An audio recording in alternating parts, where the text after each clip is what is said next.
你有冇發現越嚟越多人開始講星座、冥想去尋求療癒？呢個唔係短暫嘅流行，而係物質過剩嘅時代必然嘅趨勢。人開始想向內尋求答案。未來10年，情緒價值會係最貴嘅產品，身心靈產業唔再係小眾，而係下一個風口。根據2025年全球塔羅牌市場趨勢報告，2024年全球塔羅牌嘅銷量已經超過1200萬副。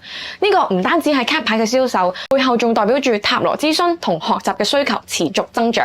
預計去到2035年，全球塔羅牌嘅市場會達到14.1億美元，增長率係8.5%。點解我會建議你用直覺塔羅開始你嘅身心靈事業？因為呢個係門檻最低、連結最深嘅工具，佢就係潛意識嘅翻譯器。你只需要一副牌、一部手機，就隨時隨地、任何地方都可以開始你嘅事業。當人哋仲死背牌意，我嘅學生就已經用直覺幫個案揾出潛意識信念，顯化實相。